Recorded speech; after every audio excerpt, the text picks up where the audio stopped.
Hello everyone, this is Jason from the Whistle Shop here in Waterford, Michigan. This is my first video for the year 2014 and we're in the shop right now.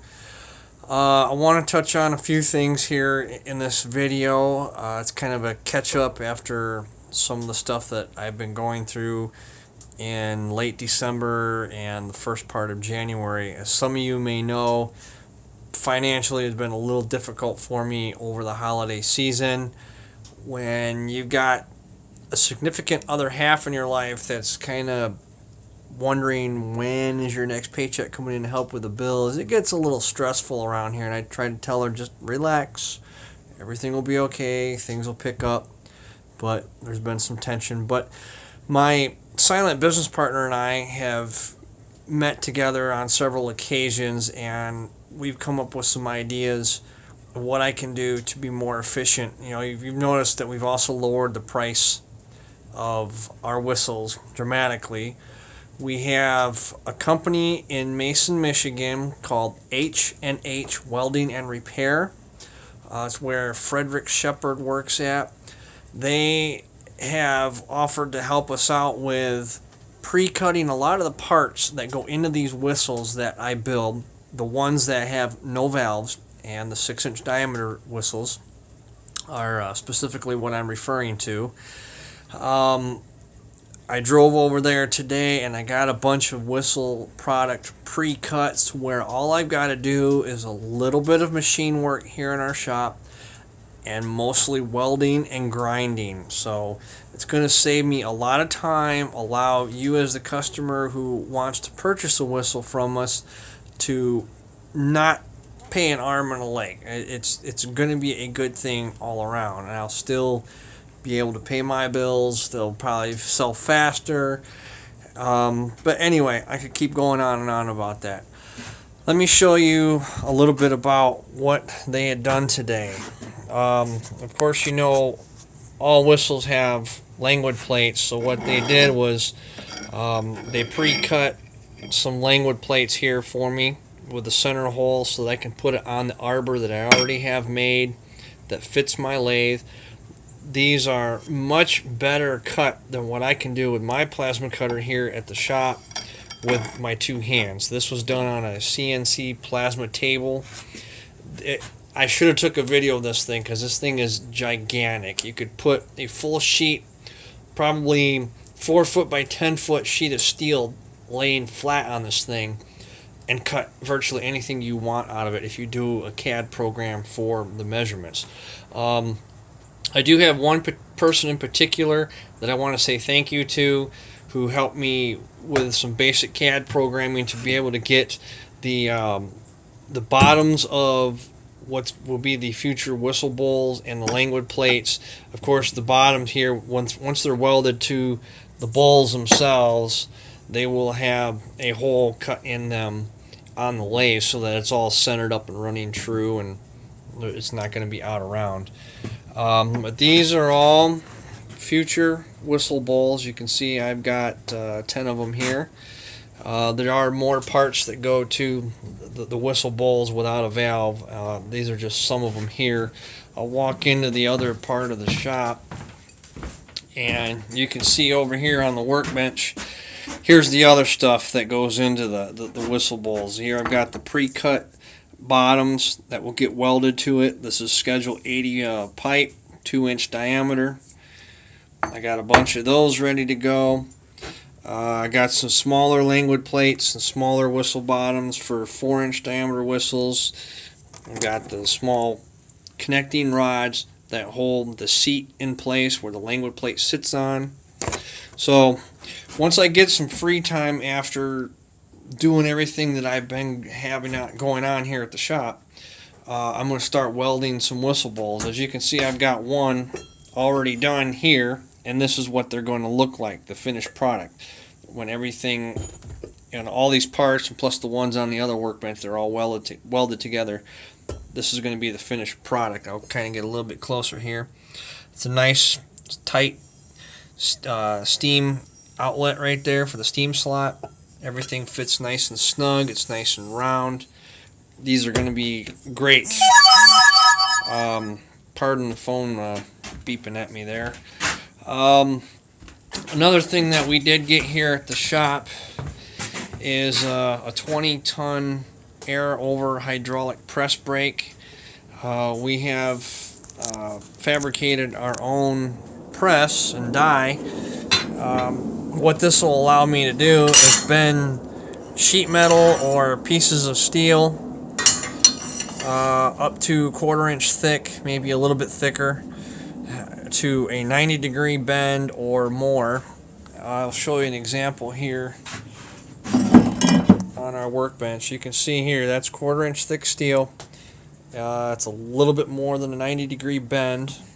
I'll give you an example here of just what this thing can do. Let's make sure that I've shut the release valve. It's going to get a little noisy here, and I'll zoom in on this.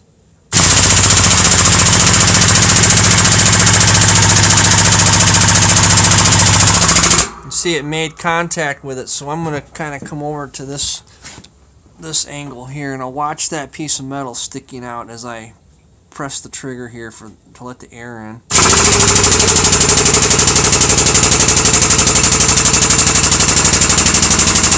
Okay, that's pretty good right about there. I'm just doing this to give everybody watching an example.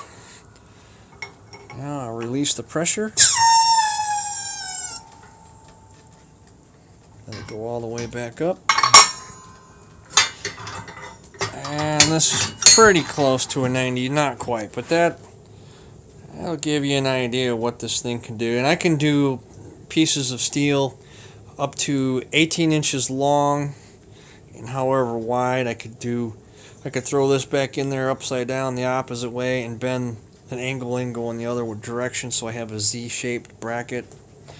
It's another thing that will help me when I start getting into building live steam, maybe cars, engines, stuff like that. That's still down the road a ways. What our immediate plans are for the spring, as soon as we get past all this crappy weather, and by the way, this crappy snow and cold, it's been extremely hard on us. So there's some of you that have ordered whistles from us. We are currently working on them.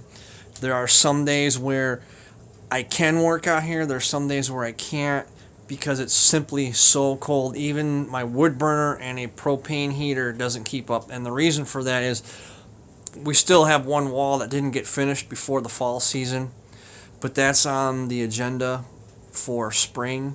We want to get that wall finished off, get a nice window in it, and get all the siding and trim work done on the outside so that when people actually come to the shop here, they aren't walking up to a building with a nasty looking tarp on it and go, oh, well, what's this guy got? And we've had that a couple of times. We've had some customers come to the shop recently that wanted simple welding repairs, and they walk up and don't think I got any tools or equipment in here. Well, when they walk in the door, this is basically what they see. They see a whole bunch of stuff.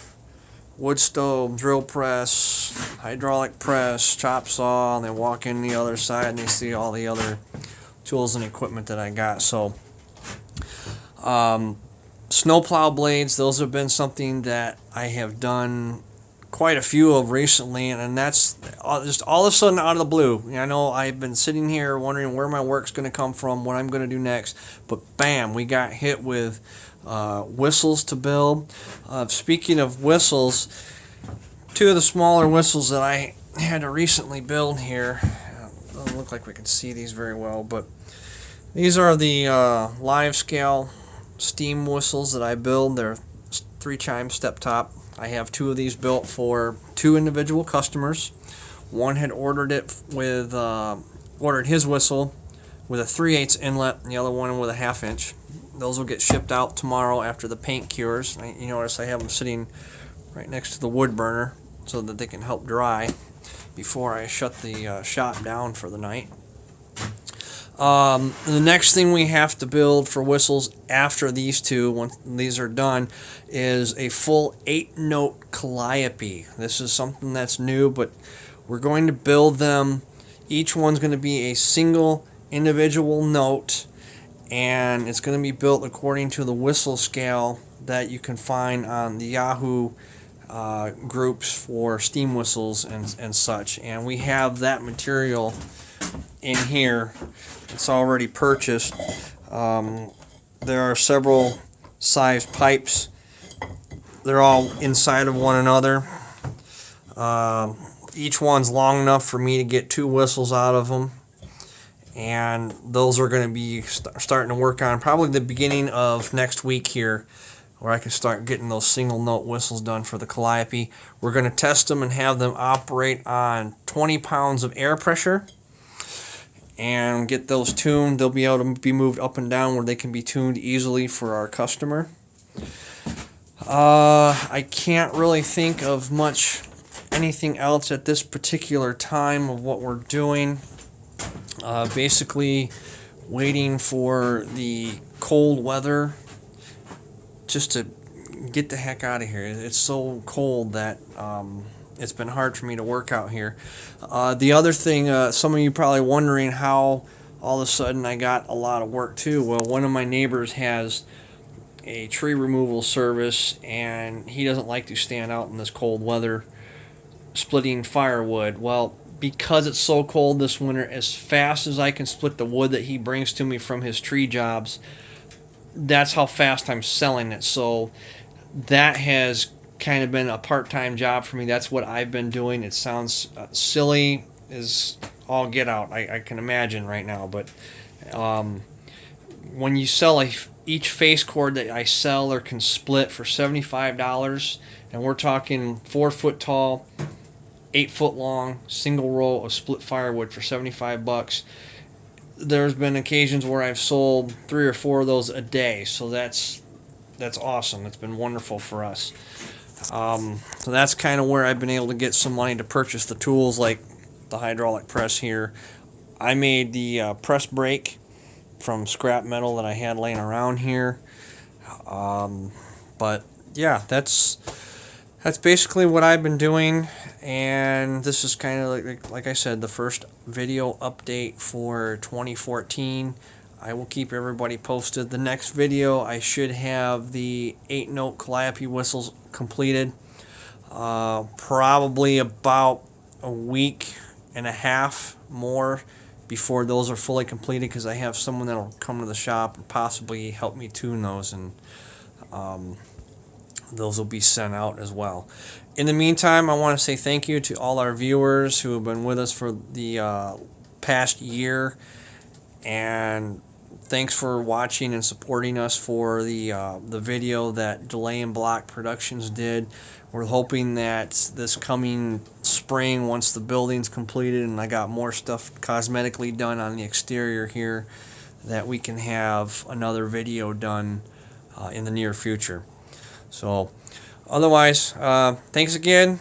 Looking forward to seeing your comments and questions on Facebook. I'll do the best I can to answer them with all the work that I have currently, and we'll talk to everybody soon.